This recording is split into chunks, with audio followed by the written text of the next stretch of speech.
प्यारे बच्चों, जय हिंद। क्या हाल चाल, कैसे हो आप सब? अच्छे होगे बच्चों, और अच्छे तरीके से आप लोग अपनी पढ़ाई कंटिन्यू कर रहे होगे। जैसा कि बच्चों आप सभी को पता है कि हम लोग आज की क्लास में क्या डिस्कस करने वाले हैं। आज की क्लास में पढ़ने वाले हैं इस चैप्टर का लेक्चर नंबर 7। एक सेकेंड, इस चैप्टर का लेक्चर नंबर 7 विद्युत ऊर्जा और शक्ति पर बात करने वाले हैं। ये चैप्टर अपने आप में बहुत खास रहेगा। मुझे पता है कि बहुत सारे बच्चे इंतजार कर रहे थे और 5 मिनट में लेट हुआ, कुछ चीजों को मैं व्यवस्थित कर रहा था, फिर भी यहाँ पर थोड़ी सी दिक्कतें देखने को मिली। खैर कोई बात नहीं, अब आपके सामने एक लाइव क्लास बच्चों कंटिन्यू हो रही है, ध्यान देंगे। लेक्चर नंबर 7 है, चैप्टर नंबर आपका 3 है विद्युत धारा, इलेक्ट्रिक करंट। अपने आप में बहुत ज्यादा खास चैप्टर है बच्चों, बहुत ज्यादा। तो आपको यहां पर यह देखना होगा कि सर इसमें आज क्या हम नया सीखेंगे, विद्युत ऊर्जा और शक्ति में क्या नया चीज देखेंगे। सर टाइम हो गया है, बिल्कुल मैं देख पा रहा हूं बच्चों, लेकिन इतना कम मैं कैसे देख सकता हूं? ऐसा कैसे हो सकता है सर? यहां भी नेटवर्क इशू हो रहा है, ऐसा कैसे है बच्चों? एक सेकेंड, सब कुछ सही है बताइए? वॉइस वीडियो सभी सही आ रहा है सब कुछ?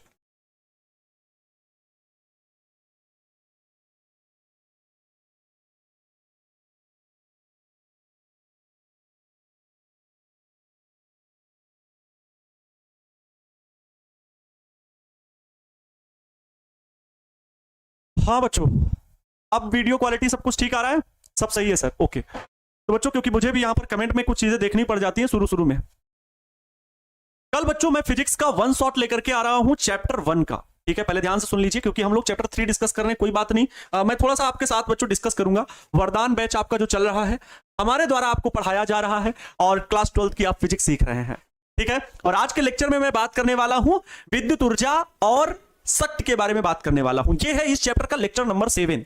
और इसके बाद भी अभी कई सारी कॉन्सेप्ट बताना बाकी है। सेल का विद्युत वाहक बल कितना होता है, किरचॉफ्स लॉ को पढ़ाना है, जो कि सबसे ज्यादा इंपॉर्टेंट है, जिससे लॉन्ग क्वेश्चन हर वर्ष पूछा जाता है।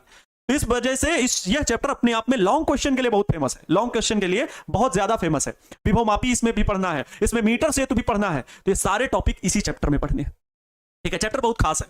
तो आप सभी का स्वागत है आज की इस बेहतरीन क्लास में। नमस्तुभ्यम, नमस्कार, आभार, अभिनंदन आप सभी प्यारे बच्चों का, मेरे प्यारे प्यारे साथियों का और छापो सुल्तानों का। बच्चों आप खूब मदद कर रहे हो और खूब मुझे प्रोत्साहित करते हो, इस बात के लिए दिल से शुक्रिया। हम थोड़ी सी बात करना चाहेंगे वरदान बैच की कि आप चैप्टर नंबर 3 पढ़ रहे हो सकता है कुछ बच्चों को लगे कि सर ये मैं इस पर चर्चा ज्यादा करना मुझे पसंद नहीं है। सर आप सीधे टॉपिक पे आइए। टॉपिक पे तो मैं रोज आ ही जाता हूं और मेरी भाषा शैली जो होती है सिर्फ और सिर्फ पढ़ाने के साथ ही नहीं होती है, मैं आपको हर तरह से गाइड करना चाहता हूं। हम लोगों का बच्चों रोड मैप पूरा बना हुआ है। हाँ, हम लोगों का रोड मैप बना हुआ है, यस और नो? क्या आपने अपना रोड मैप बनाया? मैंने तो अपना रोड मैप बना रखा है। हम सिलेबस को 15 अक्टूबर तक मैक्सिमम ले जाएंगे, ठीक है। सिलेबस को 15 अक्टूबर तक मैक्सिमम ले जाएं, बस ईश्वर का आशीर्वाद हमारे साथ बना रहना चाहिए। भगवान का साथ बहुत जरूरी है, क्योंकि वो भाग्य में जब वो शामिल हो जाता है ना, तो मेहनत रंग लाती है। कहने का अर्थ है कुछ ऐसी ट्रेजेडी ना होने पाए जो अनावश्यक हो, जो हमारे जीवन में अनिश्चित है, या कह सकते हैं अभी पता नहीं, भविष्य कोई नहीं देखा। तो बस वैसा ना हो, तो 15 अक्टूबर तक बच्चों हम लोगों का सिलेबस कंप्लीट होना है। ये मेरा रोड मैप है। चैप्टर 3 चल रहा है और चैप्टर 3 में अभी प्लस 8 डेज कम से कम जाने हैं, ठीक है। और आपको मैं बता दूं कि मई में ही हम चैप्टर नंबर 4 के बाद 5 को भी कंप्लीट कर पाएंगे। चैप्टर नंबर 4 के बाद चैप्टर नंबर 5 को भी कंप्लीट कर चुके होंगे, ठीक है। इसके बाद जून में 6, 7, 8, क्योंकि 6 भी चैप्टर छोटा है, 7 भी चैप्टर बहुत बड़ा नहीं है, और 8 चैप्टर तो 3 दिन का है। तो 6, 7, 8 चैप्टर भी हम लोग जून में खत्म कर चुके होंगे। मैं आपको बता देना चाहता हूं बच्चों कि लगभग मैं ये कह सकता हूं 25 जून या और मैं कह सकता हूं 1 जुलाई से आपका सेकंड पेपर स्टार्ट हो जाएगा, सेकंड बुक स्टार्ट हो जाएगी। आप कहेंगे सर सेकंड बुक क्या है? मेरे पास कोई बुक नहीं है, मैंने सिर्फ आप पर भरोसा दिखा करके मैंने टारगेट बोर्ड को ज्वाइन किया है। आपका मतलब टारगेट बोर्ड पर भरोसा दिखा करके सभी सब्जेक्ट की आप नोट्स बना रहे हैं, ठीक है। आपके पास बुक नहीं है, लेकिन मैं बता दूं अकॉर्डिंग टू एनसीईआरटी बच्चों, अकॉर्डिंग टू एनसीईआरटी बुक जो कहती है वो 2 पार्ट में आती, पार्ट 1 और पार्ट 2। पार्ट 1 में 8 लेसन है, पार्ट 2 में 7 लेसन है। टोटल कितने? 15 चैप्टर हैं। 15 अध्यायों में से मैंने आपको बताया था कि जो बुक एनसीईआरटी की पार्ट 1 है उसमें 8 चैप्टर हैं और दूसरी में 7 चैप्टर हैं। तो बच्चों सेकंड बुक में सबसे महत्वपूर्ण चैप्टर कौन सा है? वो चैप्टर नंबर 9 है, वो है प्रकाशिकी ऑप्टिक्स बच्चों, प्रकाशिकी ऑप्टिक्स। ये बच्चों चैप्टर नंबर 9 और 10 इन दोनों चैप्टरों का योग है। प्रकाशिकी ऑप्टिक्स अपने आप में बहुत फेमस टॉपिक है, जिसे मैं 25 जून या 1 जुलाई को शुरू करूंगा। बात को समझना। फिर जुलाई, अगस्त, सितंबर, क्योंकि उधर 7 चैप्टर हैं, जुलाई, अगस्त, सितंबर और 15 अक्टूबर तक मेरा लक्ष्य होगा कि मैं आपके सिलेबस को खत्म कर पाऊं।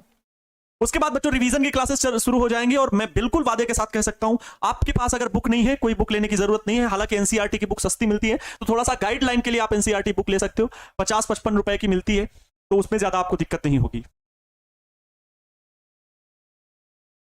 ठीक है, अब बात करते हैं कल जो आपकी बच्चों क्लास होने वाली है। कल जो क्लास होने वाली है वो होने वाली है चैप्टर 1 का 1 शॉट है। क्या है बच्चों? चैप्टर 1 का 1 शॉट।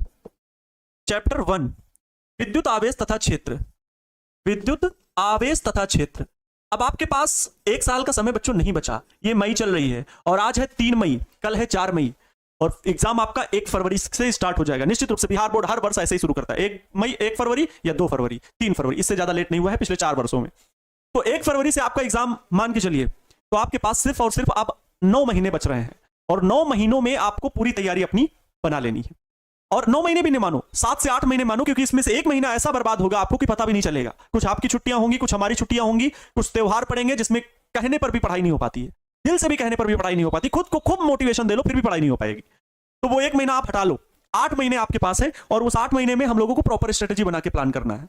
बात बता दें कि ये सर क्यों इतना क्लास महत्वपूर्ण है, पहला 1 शॉट, जबकि 1 शॉट तो आप हर एक चैप्टर का लोगे। मैं इसलिए इसको फिर बोल रहा हूं कि ये चैप्टर का 1 शॉट बहुत सारे बच्चों का बैकलॉग लगा हुआ है, बैकलॉग लगा हुआ है। और उन बच्चों से मैं कहूंगा जिनका बैकलॉग लगा हुआ है, आप अपने दोस्त को जरूर बताना, क्योंकि मुझे लगता है कि जितना ज्यादा आप मुझे जो प्रोत्साहित करते हो, जो प्यार दिखाते हो, जब मेरी रीच और बच्चों के साथ बढ़ती है, मुझे खूब प्यार मिलता है, तो मेरे अंदर की एनर्जी का लेवल और कुछ अलग हो जाता है और तब मुझे बहुत कुछ सीखने को मिलता है, आप सभी से ही सीखने को मिलता है। बैकलॉग लगा जिसका भी हो, आपके स्कूल में पढ़ता है, कैसे भी पढ़ता है, बैच में पढ़ता है कि नहीं पढ़ता है, बट आपको बताना है ताकि वो 1 शॉट लेक्चर को देख करके कुछ तो कुछ आप हेल्प करें। इनडायरेक्टली से ही बच्चों, प्रत्यक्ष रूप से ऐसा नहीं होता किसी के रुपए दे करके ही मदद की जाती है, छोटी छोटी मदद भी हम लोगों के जीवन में जुड़ती जाती है और उसके बाद एक बड़ा अमाउंट बन करके हमें सफलता के रूप में किसी न किसी रूप में ईश्वर हमें देता है। बैकलॉग जिन बच्चों का खत्म हो उनको देखना है, और जो बच्चे बहुत अच्छे से आते हैं, ठीक है कोई बात नहीं, पूरा क्लास कल मुझे आप 3 से 4 घंटे दोगे, शाम 7 बजे से लेकर के रात के 10:30-11 बजे तक आप मेरे साथ रहोगे। 3-4 घंटे पानी की बोतल वगैरह, जैसे मैं पानी की बोतल रखता हूं, इस तरह से आपको अपनी पानी की बोतल अपने पास रखनी है। खाना पीना बीच में मम्मी खाना दे देंगी तो खाना खा लेना, ठीक है। लेकिन चैप्टर 1 सर क्यों इतना खास है? क्योंकि बच्चों यहां से बहुत सारे बेसिक जुड़े हुए हैं, क्योंकि शुरुआत ही है इलेक्ट्रोमैग्नेटिक की, तो पहला चैप्टर है और ये 12 से 18 नंबर देने वाला है। 12 से 18 नंबर आपके एग्जाम में देता है आउट ऑफ 70। तो अगर ये पहला चैप्टर इतना महत्वपूर्ण बन जाता है और जहां से सारे कह सकते हैं जड़ें फूटी हैं, ये एक तरह से वृक्ष है, इसकी यहां से शाखाएं फूटी हुई हैं बहुत सारी, तो पहले फर्स्ट पेपर के लिए ये पहला चैप्टर जो है बहुत खास रहता है। ठीक है, क्लियर, समझ गए बच्चों? अब चलते हैं आज के लेक्चर की बात करते हैं। तो कल का 1 शॉट बहुत महत्वपूर्ण होगा, उम्मीद है आप सभी बहुत बहुत बहुत बहुत बहुत प्यार दिखाओगे। प्यार दिखाने का मतलब समझ रहे हो ना? एक भी बच्चे अगर लाइव क्लास में नहीं आए फिर समझ लेना बहुत बहुत तकलीफ होगी मुझे। अब बच्चों आगे बढ़ते हैं, हम लोग जो बात करने वाले हैं आज बच्चों, मैं आपको सिखाऊंगा वैद्युत ऊर्जा और शक्ति के बारे में। सबसे पहले मैं आपको बता देना चाहता हूं ओमीय परिपथ और अनोमीय परिपथ क्या होते हैं। ओमीय परिपथ और अनोमीय परिपथ क्या होते हैं? बहुत सारे बच्चों ने हेडिंग लगा भी ली होगी, नहीं लगाई है तो मैं लगाता हूं। बच्चों आप सभी लोग हेडिंग लिखिए, ओमीय परिपथ, ओमीय तथा अनओमीय परिपथ, ओमीय तथा अनओमीय परिपथ। ये दोनों ओमीय परिपथ और अनओमीय परिपथ पढ़ने हैं। क्या है मैं अभी सिखाता हूं बच्चों, परेशान मत हो।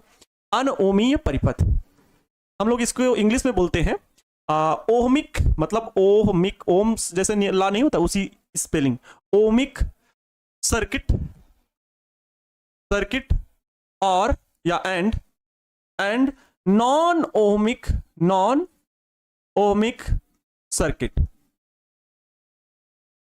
ये बच्चों हो गया ओमीय तथा अनओमीय परिपथ। सभी लोग आप लोग अपनी कॉपी में हेडिंग लगा लीजिए, मुझे बहुत अच्छा लगेगा कि आप मेरे साथ साथ नोट्स बनाते हो, मैं खुश हो जाता हूं इस बात से, और मुझे पता है कि मेरी खुशी के लिए तो कुछ करोगे है ना। अच्छा, ओमीय परिपथ क्या होते हैं? जैसा कि नाम से पता चल रहा है, जो ओम के नियम का पालन करते हो उन्हें ओमीय परिपथ कहते हैं। तो ओम का नियम सर है क्या? और ओम के नियम का जो परिपथ पालन करेंगे उन्हें हम ओमीय परिपथ कहेंगे।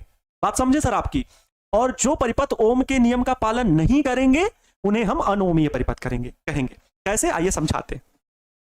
सबसे पहले आपको हेडिंग डालनी है ओमीय परिपथ। एक एक चीज सिखाएंगे, प्लीज परेशान नहीं होगे।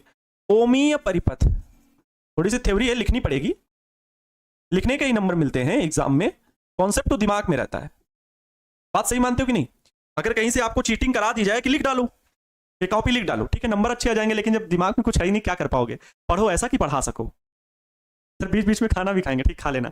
ओमीय परिपथ, तो वे वैद्युत परिपथ या वे धात्विक चालक जो ओम के नियम का पूर्णतः पालन करते हैं उन्हें ओमीय परिपथ कहते हैं। ऐसे वैद्युत परिपथ में प्रतिरोध नियत रहता है।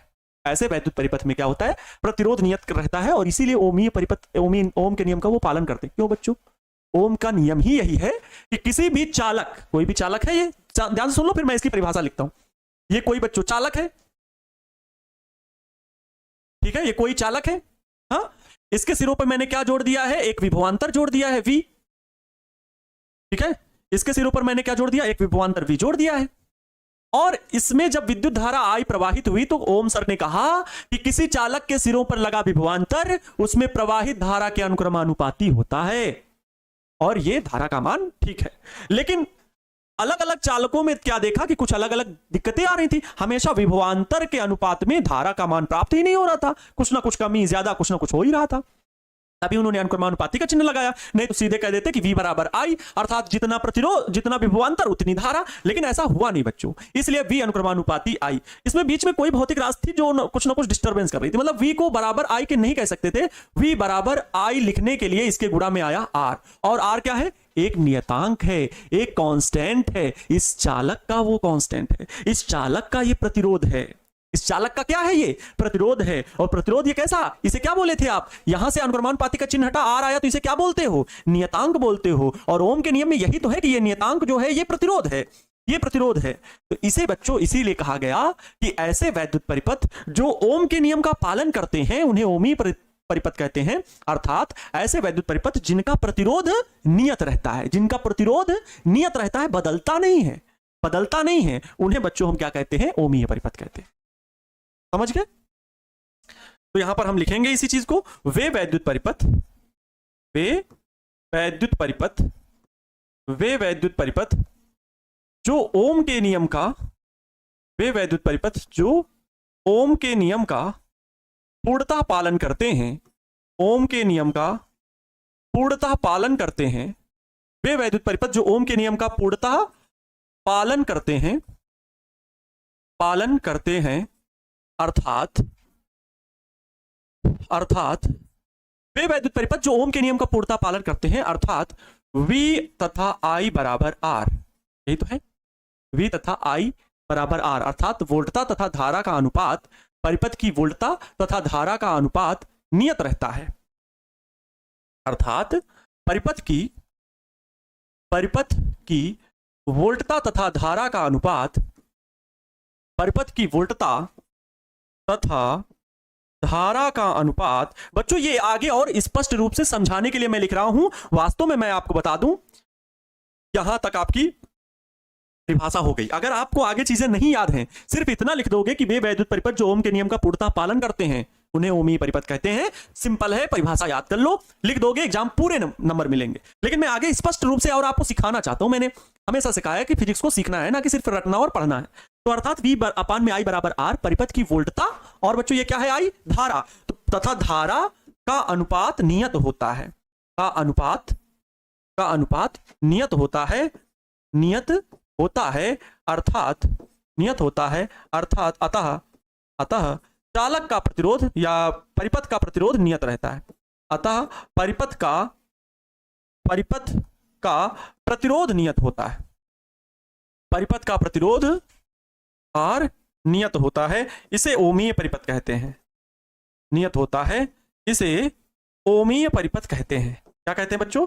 इसे ओमीय परिपथ कहते हैं, ओहमिक सर्किट बोलते हैं, ओमीय परिपथ कहते हैं। हो गया। ऐसे परिपथ में आपने क्या देखा बच्चों की V अपान में जो I है बराबर में R है, और बराबर में R मतलब ये बच्चों क्या है? एक नियतांक है, ठीक है, ये क्या है? नियत है। ये क्या है बच्चों? नियत है, कांस्टेंट है। ये चीज आपने इसमें देखी। जैसे कौन से परिपथ होंगे उदाहरण के रूप में? क्या कोई चीजें हैं सर?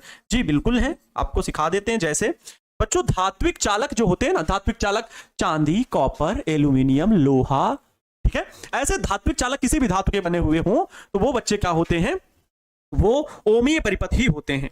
ठीक है, समझ गए?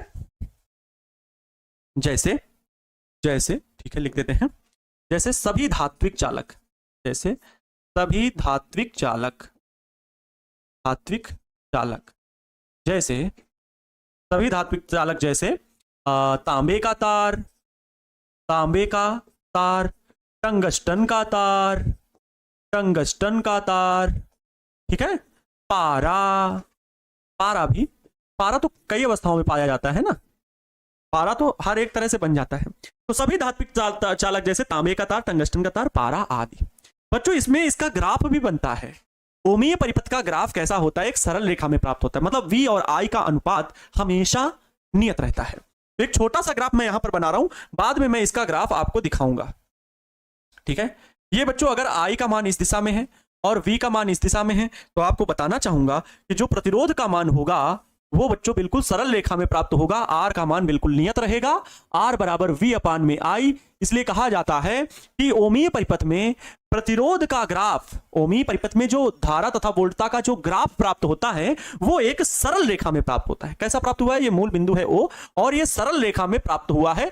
ये चीज याद रखना, बस यही पूछता भी है कि ये कौन सा परिपथ है, ग्राफ देख करके बताओ। तो ये ओमीय परिपथ है। सर कहेंगे क्या यहीं पर आप बताओगे? नहीं बच्चों, मैं दोनों के लिए ग्राफ बना के रखा हूं।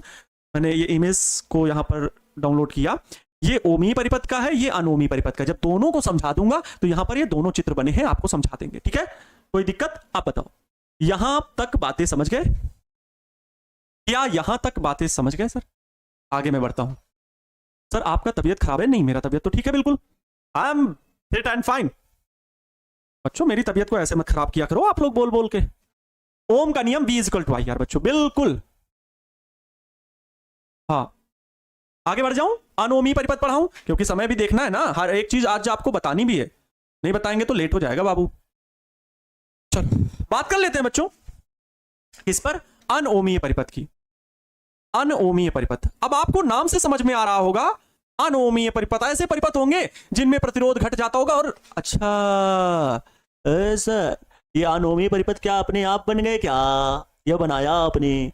बच्चों मिश्र धातुएं होती हैं बहुत सारी, जिनमें ओम का नियम पालन होता ही नहीं है, प्रतिरोध घट रहा है बढ़ रहा है। बच्चों इस दुनिया में कोई भी चीज खोजी जाती है ना, तब उसको एक अलग रूप दे दिया जाता है। जैसे आप सभी लोग, बहुत सारे लोग हो मेरे सामने, लगभग मतलब एप्लीकेशन के भीतर 3000 के करीब बच्चे होते हैं। मतलब फर्स्ट क्लास की मैं बात करूं तो 4000 के आसपास बच्चे रहते थे। ये 1000 कहां गए? ये 1000 अनओमीय परिपथ वाले हो गए। ठीक है, 3000 क्या हो गए? ओमीय परिपथ वाले हो गए। तो ये चीज क्या दिखाती है? प्रयोगों से ही तो पता चला। जब तक हम लाइव क्लास नहीं लेंगे कैसे पता चलेगा? तो प्रयोग करके देखा जाता है, फिर कहा जाता है इन बच्चों का मैं क्या नाम दूं, इन बच्चों को ये नाम दे दो। तो वैसे ही प्रयोग द्वारा लगा कि यार ये तो प्रतिरोध का अनुपात जो है V अपान में जो I है बराबर में R, ये जो अनुपात है ये फिक्स ही नहीं हो रहा है, ये कांस्टेंट नहीं है, ये वेरिएबल है। वेरिएबल का मतलब समझते हो ना बच्चों? वेरिएबल मतलब परिवर्तन, लगातार क्या हो रहा है? परिवर्तन हो रहा है, चेंज हो रहा है। इसका मतलब है कि ये कुछ डिफरेंट है, इनको नाम दिया गया अनओमीय परिपथ। ठीक है, क्लियर? अनओमीय परिपथ, चलिए लिखिए, अनओमीय परिपथ, non ohmic circuit, non ohmic circuit है ना, non ohmic circuit, non ohmic circuit. अब इसमें क्या लिखेंगे? वे वैद्युत परिपथ जो ओम के नियम का पालन नहीं करते हैं उन्हें अनोमीय परिपथ कहते हैं। सिंपल सी बात है, एकदम साधारण सा। मैं सर के नियम का पालन करता हूं, सर परिपथ। अच्छा क्या लिख दोगे? एकदम सिंपल भाषा में लिख दो। क्या? मैं वे वैद्युत परिपथ जो ओम के नियम का पालन नहीं करते, वे वैद्युत परिपथ, वे वैद्युत परिपथ जो ओम के नियम का पालन नहीं करते हैं, जो ओम के नियम का पालन नहीं करते हैं, जो ओम के नियम का, वे वैद्युत परिपथ जो ओम के नियम का पालन नहीं करते हैं, पालन नहीं करते हैं, नहीं करते हैं, उन्हें अनओमीय परिपथ कहते हैं, उन्हें अनओमीय परिपथ कहते हैं। बहुत सरल सर कर दिया, यहां तो एकदम नजदीक ही लिख दिया, उन्हें अनओमीय परिपथ कहते हैं। क्यों लिख दिया सर? उसका भी कारण है। है ना, ताकि आपको ये परिभाषा हमेशा याद रखो, इसको मत भूलो, ठीक है। बाकी इसका कह सकते हैं क्लियरिफिकेशन मैं और कर रहा हूं, थोड़ा सा मैं और इसको डिटेल में समझा देता हूं क्या, ठीक है, डिटेल में मैं समझा देता हूं क्या बच्चों। उन्हें अनओमीय परिपथ कहते हैं, मतलब कितना कितना कितना कितना कितना कितना, जैसे जो अभी बताए कि इसमें था ओमीय परिपथ में कि v अपान में आई नियत होता है, जबकि यहां पर इसका अनुपात नियत नहीं रहता है। तो यहां पर इस बात को मैं स्पष्ट रूप से यहां पर लिख देता हूं, अतः अर्थात परिपथ की वोल्टता, ठीक है, अर्थात परिपथ की वोल्टता v, परिपथ की वोल्टता v तथा धारा I का अनुपात नियत नहीं होता है। का अनुपात क्या होता है बच्चों, नियत नहीं होता है, यही तो जरूरी बात थी, नियत नहीं होता है। इसका अर्थ बच्चों ये हुआ v अपान में I बराबर जो R है, ये क्या है, ये नियत नहीं है, नियत नहीं है, परिवर्तनीय है, ठीक है, वेरिएबल है, लगातार बदल रहा है। तो यहां पर ये बोला जाएगा ये नियत नहीं है। ऐसे में बच्चों क्या होता है कि जो इनका ग्राफ होता है वो घटता है, बढ़ता है, बढ़ भी सकता है और घट भी सकता है। कुछ इस प्रकार से ग्राफ प्राप्त होता है। कैसा गुरुजी बताओ, कुछ इस प्रकार से ग्राफ प्राप्त होता है बच्चों। ये I विद्युत धारा इस दिशा में, ये V और ये मूल बिंदु O है। यहां पर विद्युत धारा जो प्रतिरोध प्राप्त होता है ऐसे पहले घटा फिर ऐसे बढ़ रहा है, मतलब ये हो गया R का, R बराबर क्या, V अपान में I। ये बच्चों देख सकते हो यहां पर ग्राफ सरल रेखा में नहीं है, ये एक वक्र है। ये कैसा है, एक वक्र है, एक कर्व बना हुआ है। तो इससे ये पता लगता है कि नियत नहीं है। तो इसलिए हम यहां पर बोल सकते हैं वे वैद्युत परिपथ जो ओम के नियम का पालन नहीं करते हैं उन्हें हम क्या कहते हैं बच्चों, अनओमीय परिपथ कहते हैं, ठीक है, अनओमीय परिपथ कहते हैं। समझ गए?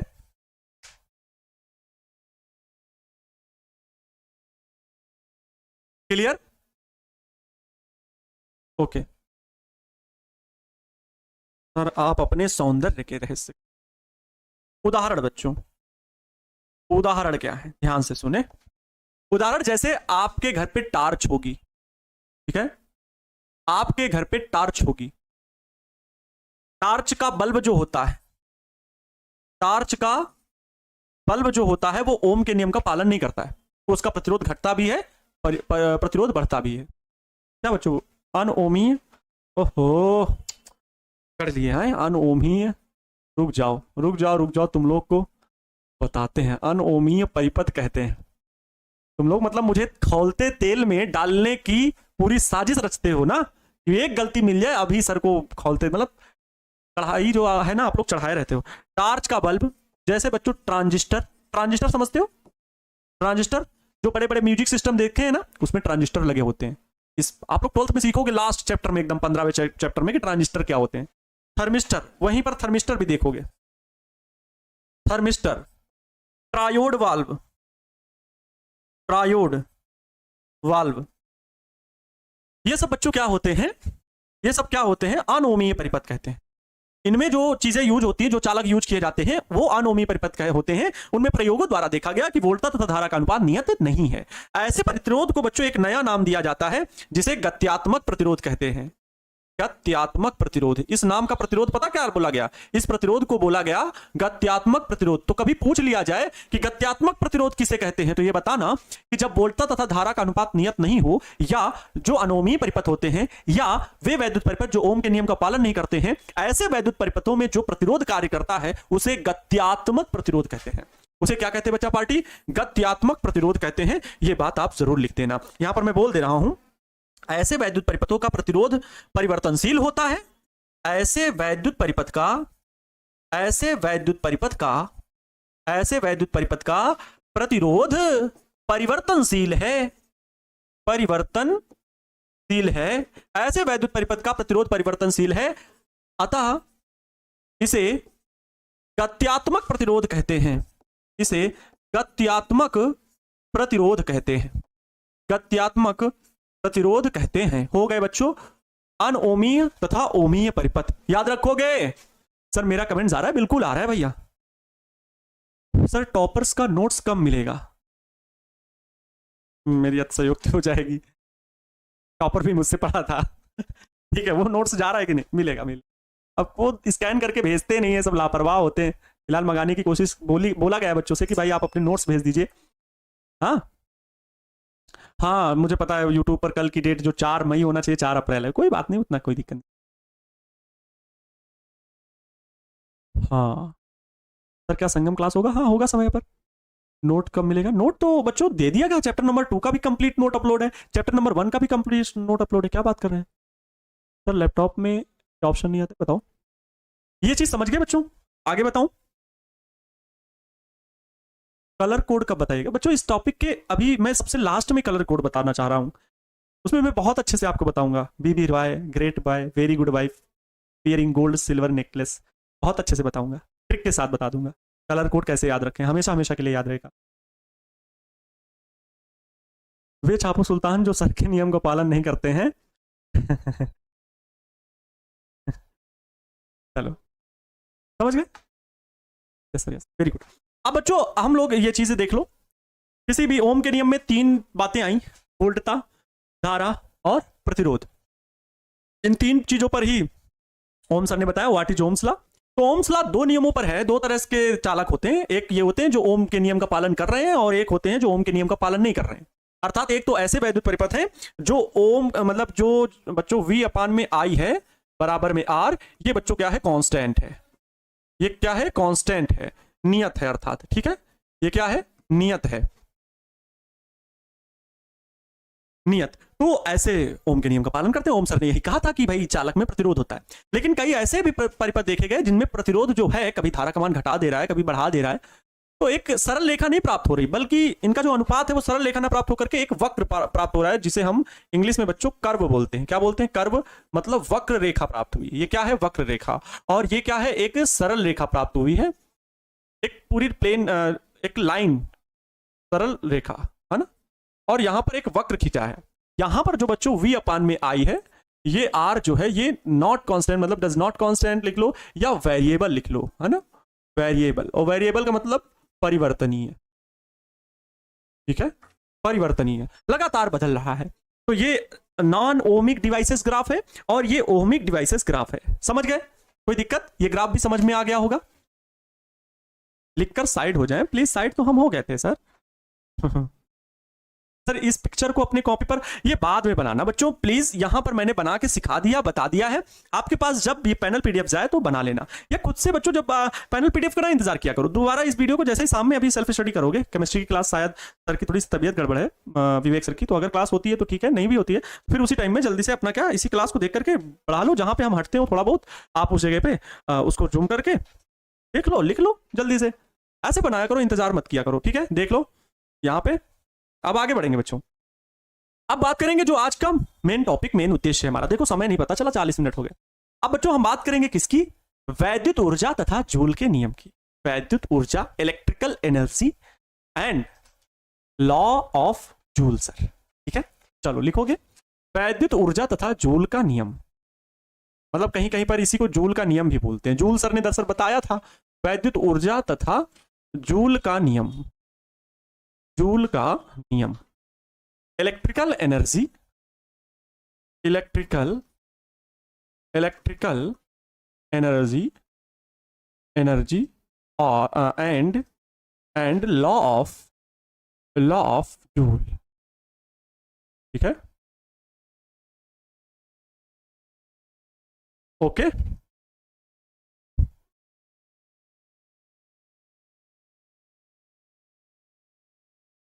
चलो बच्चों,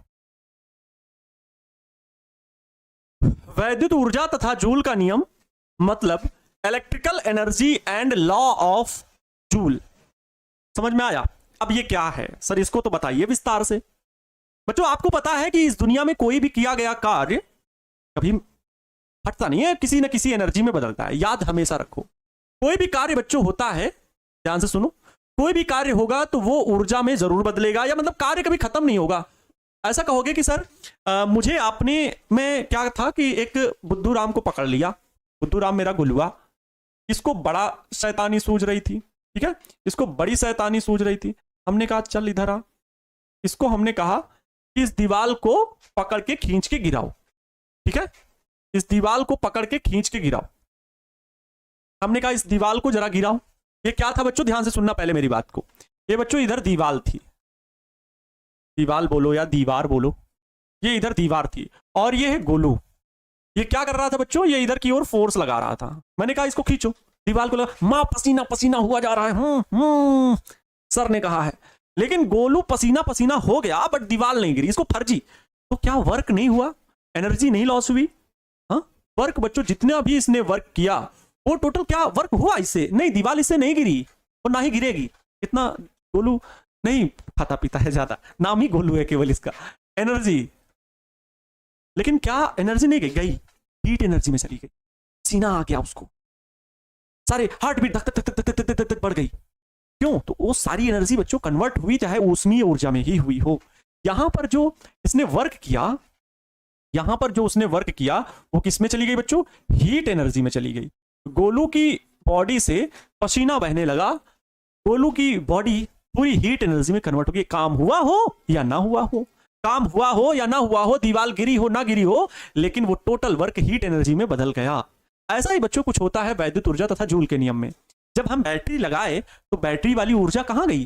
वो इलेक्ट्रॉन ले लेते हैं, मुक्त इलेक्ट्रॉन, और चालक के जो मुक्त इलेक्ट्रॉन उस ऊर्जा को अपने अंदर लेते हैं, फिर क्या करते हैं वो दौड़ पड़ते हैं चालक के भीतर। और जब चालक के भीतर दौड़ते हैं तो वो धन आयनों से, परमाणुओं से, अणुओं से धड़ाम धुशुम ठाएं लड़ते हैं। और जब उनकी टक्कर होती है, आप ही देखो, बहुत तेज तेज ताली बजा के देखो जरा अपने पास, खूब तेज से ताली बजाना, खूब तेज से 10-15 बार ऐसे खूब तेज तेज ताली बजा दो, कहेगा क्या हुआ ये, सब लोग सोचने लगेंगे। बच्चों आपके हाथ गर्म हो जाएंगे, टक्कर से ऊष्मीय ऊर्जा बनती है, ठीक है। और ये टक्कर क्यों हो रही है? ठीक है, और ये टक्कर क्यों हो रही है? टक्कर इसलिए हो रही है क्योंकि ये ऊर्जा कहां से आई है? बैटरी से ऊर्जा प्राप्त की गई। कहां से प्राप्त की गई है? ध्यान से सुनोगे। ये बच्चों एक कोई चालक है, ठीक है, ये एक कोई चालक है, और सिंपल सा मैं बना के समझाता हूं। ये बच्चों क्या है? एक कोई चालक है जिसमें मुक्त इलेक्ट्रॉन मौजूद है, ठीक है। ये मुक्त इलेक्ट्रॉन जो है, ये मुक्त इलेक्ट्रॉन ढेर सारे मौजूद हैं। और ये मुक्त इलेक्ट्रॉन जो बच्चा पार्टी है, ये किससे जुड़े हुए हैं? तो सॉरी, मतलब ये चालक किससे जुड़ा हुआ है? एक बैटरी से जुड़ा हुआ है, एक बैटरी से जुड़ा हुआ है, प्लस माइनस V वोल्ट की बैटरी है। तो इसमें क्या प्रवाहित होती है बच्चों? धारा प्रवाहित होती है। ये मुक्त इलेक्ट्रॉन इस दिशा में आते हैं, है ना, मुक्त इलेक्ट्रॉन इस दिशा में आते हैं और धारा उसके विपरीत प्रवाहित होती है। लेकिन रास्ते में बहुत सारे परमाणु हैं, धनायन हैं, ठीक है, धनायन हैं, धनायन हैं, रास्ते में ढेर सारे क्या हैं? परमाणु हैं। अरे भाई, चालक के भीतर बहुत सारी चीजें हैं, उनसे क्या है बच्चों? टकराते हैं ये इलेक्ट्रॉन, और जब टकराते हैं तो टक्कर से ऊर्जा उत्पन्न होती है, और वो ऊर्जा उसमें ऊर्जा होती है। इसी को यहां पर वैद्युत ऊर्जा के रूप में परिभाषित किया था जूल सर ने। आइए इस बात को मैं परिभाषा के साथ में पूरी बात को लिख देता हूं, एक एक बात, जैसा कि उन्होंने बताया था, ठीक है। चलिए एकदम एक एक स्पष्ट भाषा में लिखता हूं कि जब किसी चालक को, जब किसी चालक, चालक मतलब वैद्युत परिपथ, ठीक है, जब किसी चालक तार के सिरों पर, जब किसी चालक तार के सिरों पर विभवांतर आरोपित करते हैं, सिरों पर विभवांतर, विभवांतर आरोपित करते हैं, आरोपित करते हैं मतलब समझते हो ना, फिर विभवांतर जोड़ते हैं, ठीक है, ऐसा लिख देते हैं, विभवांतर जोड़ते हैं, तो चालक में उपस्थित मुक्त इलेक्ट्रॉन, तो चालक में उपस्थित मुक्त इलेक्ट्रॉन, चालक में उपस्थित मुक्त इलेक्ट्रॉन, चालक में उपस्थित मुक्त इलेक्ट्रॉन, चालक में उपस्थित मुक्त इलेक्ट्रॉन क्या करते हैं?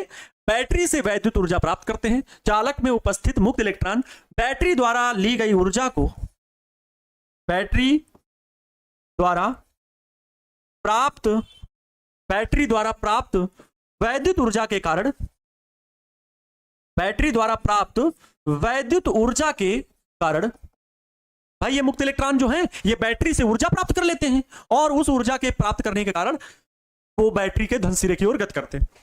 ऊर्जा के कारण बैटरी के धन सिरे की ओर गति करने लगते हैं, बैटरी के धन सिरे की ओर गति करते हैं, बैटरी के धन सिरे की ओर, बैटरी के धन सिरे की ओर गति करने लगते हैं, गति करने लगते हैं, गति करने लगते हैं। इस प्रक्रिया में वे इस प्रक्रिया में वे धन आयन तथा परमाणुओं से टकराते हैं। इस प्रक्रिया में वे धनायनों तथा परमाणुओं से टकराते हैं। किससे बच्चों? धनायनों तथा परमाणुओं से। धनायनों तथा परमाणुओं से टकराते हैं। परमाणुओं से टकराते हैं।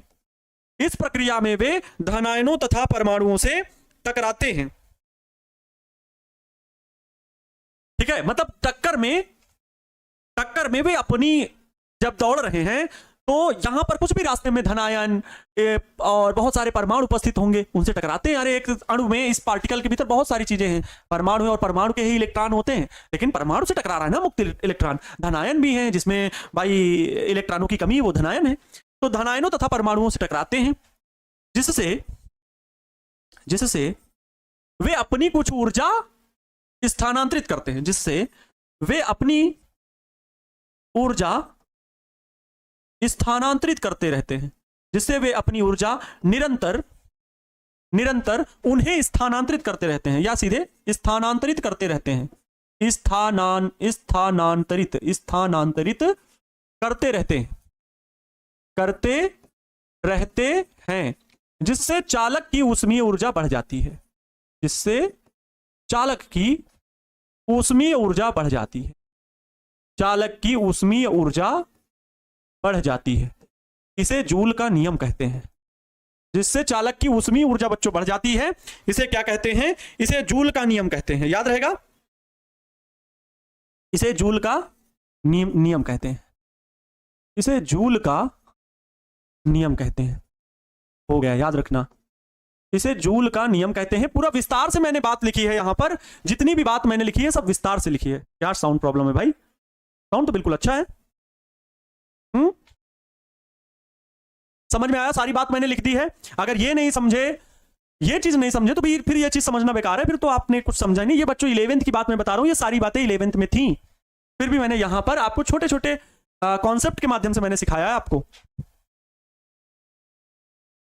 क्लियर? आप समझ गए? लास्ट में आए होगे तो बच्चों फिर मुझे लगता है आपको कम समझ में आएगा, अगर बीच में जुड़ रहे हो, क्योंकि मैं देखा करता हूं लगातार संख्या कहीं 3100 होती है, कहीं 3005 होती है, कहीं 2859 हो जाती है, फिर 3000 हो जाती है। मतलब लगभग 100-150 बच्चे आते जाते रहते हैं। तो उनका भाई यही चीज होगा, फिर वो लिखेंगे कि समझ में नहीं आ रहा है सर, घर में पूजा और रात तक चलेगा, क्या करें, रात तक चलेगा, क्या करें, समझ नहीं आ रहा है। अब मैं आपको क्या बताऊं? ठीक है सर, छोड़ दीजिए ना अभी। अरे भैया तुम कहां से आए हो यार? इतना बच्चे सब लोग जुड़ के पढ़ रहे हैं और आप, सर मुझे आपसे कुछ कहना है। बोलिए, क्या कहना है? गुलुआ का स्वागत है, चाय पानी दीजिए। हाँ बिल्कुल दीजिए, बहुत दिनों से नहीं आया ना। चलो ये बताइए कि समझ में आ गया? किसी चालक में, एकदम कहानी की तरह याद रखो, कहानी की तरह, मतलब जो कॉन्सेप्ट है कि जब किसी चालक में विभवांतर लगाते हैं तो बैटरी की ऊर्जा कौन प्राप्त करता है? मुक्त इलेक्ट्रॉन प्राप्त करते हैं। तो जब किसी चालक में विभवांतर लगाते हैं तो चालक में उपस्थित मुक्त इलेक्ट्रॉन बैटरी द्वारा ली गई वैद्युत ऊर्जा के कारण बैटरी के धन सिरे की ओर गति करने लगते हैं, बैटरी की ओर दौड़ने लगते हैं, जिससे वे रास्ते में आने वाले धनायनों परमाणुओं से टकराते हैं। और जब टकराते हैं तो वो अपनी ऊर्जा कुछ ना कुछ स्थानांतरित करते हैं। किसे? धनायनों परमाणुओं को, जिससे चालक की ऊष्मीय ऊर्जा बढ़ जाती है। इसे ही जूल का नियम कहते हैं। ठीक है, तो हम ये भी कह सकते हैं कि जब किसी चालक के सिरों पर विभवांतर आरोपित किया जाता है तो विद्युत धारा प्रवाहित होती है। तो जब किसी चालक के सिरों पर वैद्युत धारा प्रवाहित की जाती है, या कह दो जब किसी चालक में विद्युत धारा प्रवाहित की जाती है, तो चालक में वैद्युत ऊर्जा ऊष्मीय ऊर्जा में परिवर्तित होती है। ये चीज भी हम लोग लिख सकते हैं। ठीक है, ये चीज भी बच्चों हम लोग लिख सकते हैं कि जब किसी चालक में, ठीक है, जब किसी चालक में विद्युत धारा प्रवाहित होती है तो चालक में क्या होता है? वैद्युत ऊर्जा ऊष्मीय ऊर्जा में परिवर्तित हो जाती है। ऐसा लिख सकते हो। ठीक है, जब किसी चालक में वैद्युत धारा प्रवाहित की जाती है, चालक में वैद्युत धारा प्रवाहित की जाती है, वैद्युत धारा प्रवाहित की जाती है, जब किसी चालक में वैद्युत धारा प्रवाहित की जाती है, जब किसी चालक में वैद्युत धारा प्रवाहित की जाती है तो वैद्युत ऊर्जा ऊष्मीय ऊर्जा में परिवर्तित हो जाती। तो वैद्युत ऊर्जा ऊष्मीय ऊर्जा में परिवर्तित हो जाती है। ऊष्मीय ऊर्जा में परिवर्तित परिवर्तित हो जाती है, परिवर्तित हो जाती, ठीक है बच्चों। तो वैद्युत ऊर्जा ऊष्मीय ऊर्जा में परिवर्तित हो जाती है और इसे ही बच्चों विद्युत धारा का ऊष्मीय प्रभाव कहते हैं। इसे विद्युत धारा का ऊष्मीय प्रभाव कहते हैं। कभी पूछे ना प्रश्न में कि विद्युत धारा का ऊष्मीय प्रभाव बताइए, तो यही लिखना है, इसे विद्युत धारा का ऊष्मीय प्रभाव कहते हैं। ऊष्मीय प्रभाव, विद्युत धारा का ऊष्मीय प्रभाव कहते हैं। इसे विद्युत धारा का ऊष्मीय प्रभाव कहते हैं, याद रखिएगा। इसे जो है बच्चों क्या कहते हैं, विद्युत धारा का ऊष्मीय प्रभाव कहते हैं। और यही बच्चों जूल का नियम है। इतनी बात याद रखना जरूरी है आपके एग्जाम के पॉइंट ऑफ व्यू से। जब भी वैद्युत ऊर्जा की बात होगी, वैद्युत ऊर्जा बताइए, जूल का नियम बताइए, विद्युत धारा का ऊष्मीय प्रभाव क्या है, ये सारे कॉन्सेप्ट आप चाहो तो चित्र बनाओ या ना बनाओ, इसको कोई जरूरत नहीं है, मैं समझा रहा था। अब गोलू मोलू डोलू ये नहीं बनाना वहां पर, ये सिर्फ आपको समझाने की एक प्रक्रिया है। यहां पर ये पहुंचे। अब बच्चों हमें डेरिवेशन थोड़ा सा, इसका सूत्र होता है, वैद्युत ऊर्जा का सूत्र क्या होता है वो समझना है। अब आपको पता है कार्य ही ऊर्जा में बदलता है। तो किसी भी चालक में अगर धारा बच्चों प्रवाहित हो रही है, अगर किसी चालक में धारा प्रवाहित हो रही है, आप ही बताओ, अगर किसी चालक में विद्युत धारा प्रवाहित हो रही है, ये ठीक है, इस चालक में बच्चों क्या है, विद्युत धारा आई प्रवाहित हो रही है। इस चालक में विद्युत धारा आई प्रवाहित हो रही है, ठीक है। इसका एक सिरा ए है, एक सिरा बी है, ठीक है। तो चालक के एक सिरे से दूसरे सिरे तक आवेश कुल कितना प्रवाहित हो रहा है, पहले तो ये चालक के एक सिरे से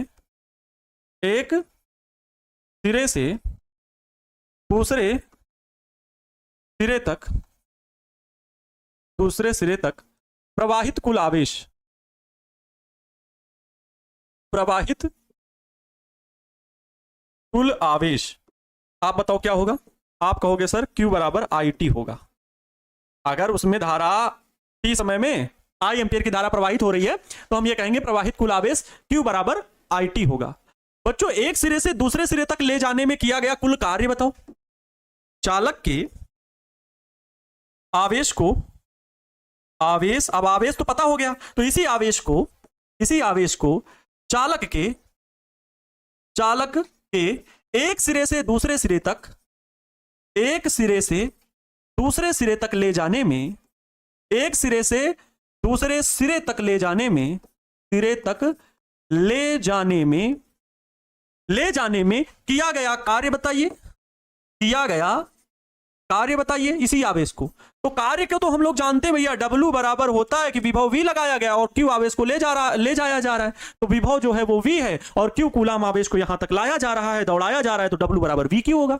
इस संबंध से हम ये भी कह सकते हैं कि W बराबर V और Q की जगह पर ये रख दीजिए तो IT हो जाएगा। और बच्चों यही कार्य जो है ना, यही ऊर्जा में बदलता है, ये जान लीजिए, यही ऊर्जा में बदलता है। ये जो कार्य है यही ऊर्जा में बदलता है। ऊर्जा बराबर W बराबर VIT। ये कार्य जो होता है वो किस में बदलता है, कार्य बराबर ऊर्जा, ऊर्जा बराबर W की जो वैल्यू है ये बच्चों हो गया इक्वेशन नंबर 1, समीकरण नंबर 1। इतने क्या बच्चों यहां पर ये भी लिखेंगे, इतने जूल, क्योंकि ऊर्जा का मात्रक क्या होता है, जूल होता है, कार्य का मात्रक क्या होता है, जूल होता है। ये हो गया, बहुत सिंपल सा। अगर यहां पर आप ओम का नियम लगा दो, ओम चाचा के नियम से, ओम के नियम से आप क्या प्राप्त करोगे, ओम के नियम से कहोगे V इक्वल टू IR होता है, बोलो तो IR V की जगह पर रख दो, क्या मिलेगा, W बराबर मिल जाएगा। फिर पता क्या मिलेगा, देखो यहां पर W बराबर क्या मिलेगा, IR V की जगह पर तो I, और बच्चों I ये भी है तो I स्क्वायर हो जाएगा, R है R लिखेंगे, T है T लिखेंगे, I स्क्वायर RT हो जाएगा। ये एक सूत्र बन गया, इतने जूल हो जाएगा, इतने जूल। ये इक्वेशन नंबर 2 मान लो, हो गया W। अभी भी हम चेंज कर सकते हैं बच्चों, और भी चेंज कर सकते हैं। देखो V है, I है R है, अब क्या कर सकते हैं, अब बच्चों I को भी रिप्लेस कर सकते हैं और V और R के पदों में सूत्र बना सकते हैं। I बराबर V अपान में R होगा, ठीक है। अब देखो यहां पर लिख दे रहा हूं, जब I बराबर V अपान में R हो तब W बराबर क्या होगा, W बराबर जो बच्चों यहां पर I स्क्वायर है, इस I स्क्वायर की जगह पर V अपान में R रखोगे तो V स्क्वायर अपान में R स्क्वायर होगा, इंटू का R इंटू T है। देखो ये I square R into T है, इसी में मैंने I की जगह पर V अपान में R रखा है। अब यहां पर आप बताओ, ये R स्क्वायर से एक R कैंसिल आउट हो गया, ये क्या मिल गया, ये मिल गया W बराबर V स्क्वायर अपान में R इंटू का क्या T हो गया। एक फार्मूला ये बन गया, इतने जूल, इतने जूल, ये समीकरण नंबर 3 मिल गया। ठीक है, इतने जूल बच्चों। तो ये सारे फार्मूले जो आप यहां पर देख सकते हो, ये 3 फार्मूले आपके वैद्युत ऊर्जा के हैं जिन्हें आप लोगों को याद रखना है। ठीक है, याद रखना है। ठीक है, क्लियर?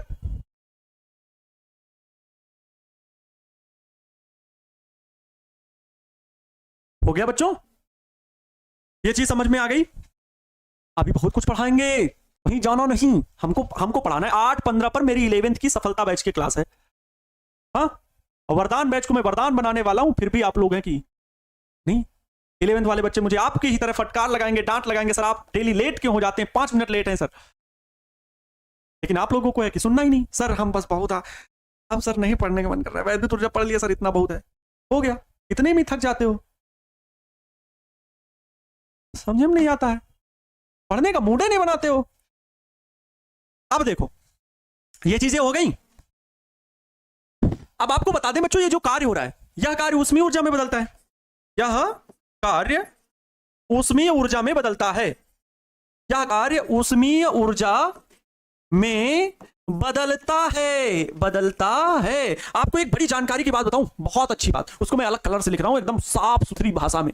बच्चों अगर हम ये गोलुआ जो था ना, अगर ये 4.2 जूल कार्य करे तो 1 कैलोरी ऊर्जा मिलेगी, है ना। तो हम यहां पर कहेंगे, हम जानते हैं, लिख देते हैं, मैं उस बात को मैं लिख देता हूं, हम जानते हैं 1 कैलोरी ऊर्जा, हम जानते हैं 1 कैलोरी ऊर्जा 4.2 जूल कार्य करने से प्राप्त होती है, 4.2 जूल कार्य करने से प्राप्त होती है, कार्य करने से प्राप्त होती है। अगर बच्चों मैं कहूं 1 कैलोरी ऊष्मीय ऊर्जा लेकर के आओ तो 4.2 जूल कार्य करना पड़ेगा। अपने हाथों को अगर 1 कैलोरी ऊष्मा तक गर्म करना है, ऐसे रगड़ना है, तो कितना कार्य करो, 4.2 जूल कार्य करें। सर मापेंगे कैसे, तो जूल सर ही बता सकते हैं, वही वैज्ञानिक थे, हम लोग तो सिर्फ उनकी बात को आपके सामने रखने वाले हैं, और हम कर ही क्या सकते हैं, उनकी बात को आपको समझा सकते हैं फील करा करके कि उन्होंने इस चीज को माप डाला। किस चीज को, ऐसे हाथ रगड़ रहे हैं तो हमने कितना काम किया, इस चीज को माप के बता दिया, कार्य को माप करके। तभी तो कार्य का मात्रक क्या है, जूल होता है।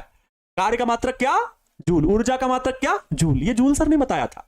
और ये अगर 4.2 जूल करते हैं कार्य तो 1 कैलोरी ऊष्मा, 1 कैलोरी ऊष्मा,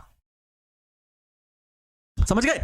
तो 1 कैलोरी ऊष्मा प्राप्त होती है। अगर बच्चों यहां पर इसी कार्य को ऊष्मीय ऊर्जा में बदला जाए, है ना, तार में या चालक में उत्पन्न ऊष्मीय ऊर्जा का मान बताओ। कोई पूछ ले तो क्या बताओगे?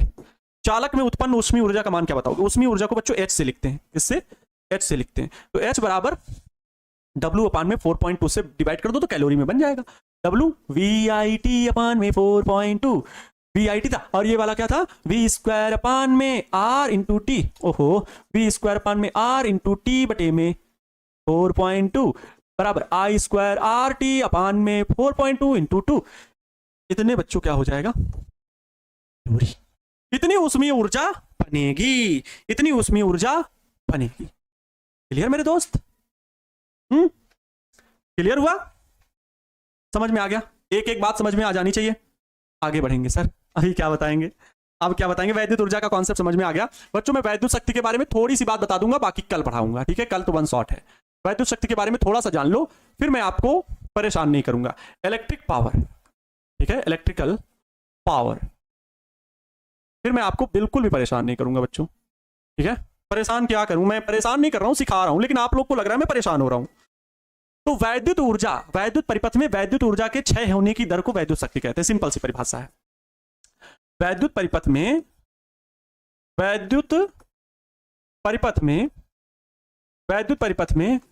वैद्युत ऊर्जा के क्षय होने की दर को, वैद्युत ऊर्जा के क्षय होने की दर को, वैद्युत ऊर्जा के क्षय होने की दर को वैद्युत शक्ति कहते हैं। क्या कहते हैं? वैद्युत शक्ति कहते हैं, वैद्युत शक्ति कहते हैं। इसे बच्चों P से प्रदर्शित करते हैं, इसे P से प्रकट करते हैं। मतलब जितनी ऊर्जा है आपकी वो क्षय होने की दर समय के साथ कितनी घट रही है ऊर्जा। मतलब बच्चों P बराबर होता है W/T। ये बहुत बड़ा सूत्र है, इसे बच्चों हम जूल प्रति सेकंड भी बोलते हैं, जूल प्रति सेकंड बोलते हैं, या इसे ही बच्चों वाट बोला जाता है। बहुत महत्वपूर्ण है, जान लो। ये वैद्युत शक्ति का सूत्र है। वैद्युत शक्ति बहुत दिन पहले सुना होगा, 10th में पढ़ा होगा, 11th में भी पढ़ा होगा। वैद्युत शक्ति, वैद्युत शक्ति पढ़ा होगा, वैद्युत शक्ति नहीं पढ़ा होगा, केवल शक्ति को पढ़ा होगा। शक्ति कार्य बराबर कार्य करने की दर को शक्ति कहते हैं। वही चीज है कि वैद्युत ऊर्जा के क्षय होने की दर को शक्ति कहते हैं, वैद्युत शक्ति कहते हैं। क्षय मतलब घटना, कम होना, हानि होना, वो क्षय। ठीक है, तो ये हो गया P बराबर W/T।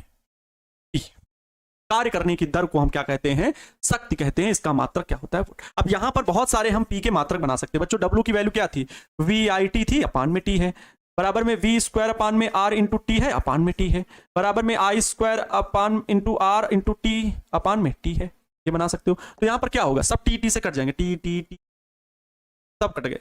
ये क्या बनेगा, ये बच्चों बन जाएगा P बराबर में, देखो VI, ये एक वैद्युत शक्ति का सूत्र हो गया, एक ये V² अपान में R बराबर में ये I² R। ये बच्चों किसके सूत्र हैं सारे, ये वैद्युत शक्ति के सूत्र हैं। किसके सूत्र हैं, वैद्युत शक्ति के सूत्र हैं। इतने वाट, ये सारे वैद्युत शक्ति के सूत्र हैं। इसके अन्य मात्रक भी हैं, किलोवाट, किलोवाट घंटा क्या होता है आगे बताएंगे। आज के लिए मैं इतना ही रखता हूं।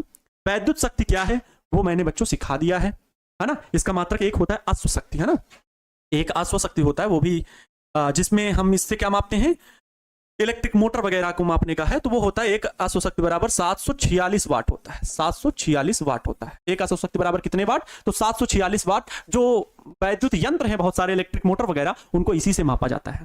प्यारे बच्चों, आज की क्लास आपको कैसी लगी जरूर बताना। DPP का मतलब आज बच्चों यही है, तब रिवाइज कर लेना। और कल वन शॉट लेक्चर में जुड़ना मत भूलना, आप सभी से रिक्वेस्ट है, प्लीज कल जुड़ना मत भूलना। और दूसरी चीज, एक आप व्हाट्सएप स्टेटस में तो लगा सकते हो, बाकी आप सोशल मीडिया अगर नहीं यूज करते हो तो कोई बात नहीं, और अच्छा है मेरे लिए। मैं तो चाहता हूं कि आप सोशल मीडिया से दूर रहें। अगर कोई आप other social media platform use भी करते हैं तो बस उसमें इंफॉर्मेशन के लिए आप यूज करें, अनावश्यक रील को स्क्रॉल करने के लिए मत यूज। ठीक है, याद रखना हमेशा लाइफ में। तो मिलते हैं प्यारे बच्चों नेक्स्ट क्लास में। तब तक आप सभी लोग खुश रहें, मस्त रहें और मन लगा करके पढ़ाई करते रहें। Wish you all the best, thank you so much. कल क्लास में मिलते हैं पूरी ऊर्जा और जोश के साथ। ऊर्जा कम मत होने देना, बिल्कुल जुड़ना, इंतजार करूंगा। ठीक है, खुद खुश रहें, दूसरों को भी खुश रखने का पूरा प्रयास करें। माँ तेरे पसीने के हर एक बूंद को मैं मोती सा चमकाऊंगा। उस सपने बड़े देखना, उसे पूरा करके मैं। Thank you so much. जय हिंद, वंदे मातरम।